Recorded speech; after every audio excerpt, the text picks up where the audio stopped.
Cada país tiene historias que se vuelven cicatrices imposibles de borrar, historias que duelen, que se clavan en la memoria colectiva y que nos obligan a enfrentar la crudeza de la realidad. Casos como el de Madeleine McCann, la niña desaparecida en Portugal en el 2007, que estremeció a toda Europa y que sigue aún sin resolverse. O el de Ethan Paz, un pequeño de 6 años que desapareció en Nueva York en 1979, cuyo caso cambió para siempre la forma en que el mundo veía la seguridad infantil. México no es la excepción. Nuestro país carga con historias que no son solo tragedias individuales, sino heridas colectivas. Y entre esas cicatrices recientes, un nombre resuena con fuerza: Devani Susana Escobar Basaldúa. Devani, una joven de 18 años, estudiante de Derecho, hija única, soñadora y llena de ilusiones, se convirtió en un símbolo de un México fracturado. Un México donde las desapariciones son tan frecuentes que la esperanza de encontrarlos con vida se vuelve una lucha contra el tiempo, contra la indiferencia y contra las instituciones mismas. Su historia no es solo la de una desaparición, es la de una cadena de errores, contradicciones y omisiones que hicieron de su caso uno de los más mediáticos, dolorosos y emblemáticos de los últimos años. Una historia que comenzó en una noche de fiesta entre amigas y terminó como una de las más grandes pesadillas que un padre puede vivir. Todo comenzó aquella noche en que Devani decidió salir con sus amigas a una quinta en Escobedo, Nuevo León. La música sonaba, el ambiente era de celebración, pero algo en el transcurso de esas horas cambió. Hubo diferencias, momentos incómodos y finalmente las amigas pidieron a un conductor de supuesta confianza que la llevara a casa. La madrugada avanzaba. En un momento que quedaría marcado para siempre, Devani bajó del vehículo y se quedó sola en la carretera Monterrey-Nuevo Laredo. Una cámara de seguridad la captó caminando con paso firme hacia la oscuridad. Esa imagen, la última que se tiene de ella con vida, se transformó en un símbolo: una joven sola bajo la indiferencia de la carretera vacía. Cuando sus padres notaron que no regresaba, comenzó la angustia. Buscar en hospitales, en estaciones de policía, llamaron a conocidos y nada. Al denunciar su desaparición, la fiscalía activó operativos de búsqueda que se extendieron por baldíos, canales y terrenos cercanos a donde había sido vista por última vez. Colectivos y voluntarios se sumaron,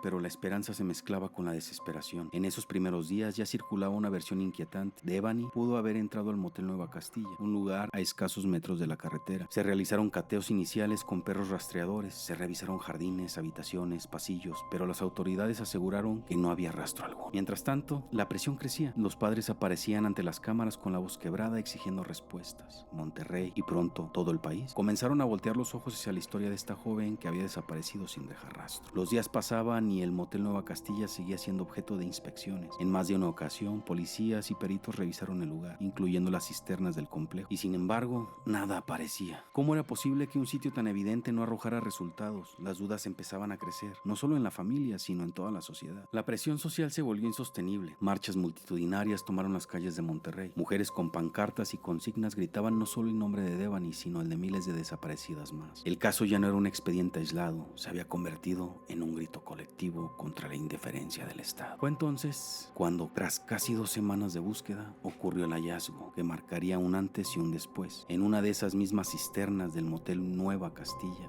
donde ya se había realizado cateos previos, se encontró el cuerpo de Devani. Estaba ahí, en el lugar donde supuestamente no había nada. La explicación oficial fue que se trataba de una zona de difícil acceso, pero para los padres, para los ciudadanos, para los colectivos que habían recorrido una y otra vez ese mismo lugar, esa versión sonaba más a burla que a una verdad. El dolor se multiplicó cuando comenzaron a surgir contradicciones en las necropsias. La primera, realizada por la Fiscalía del Estado, hablaba de un accidente, un golpe en la cabeza producto de una caída, pero la segunda, solicitada de manera independiente por la familia, reveló huellas de violencia. Ya saben qué tipo de violencia.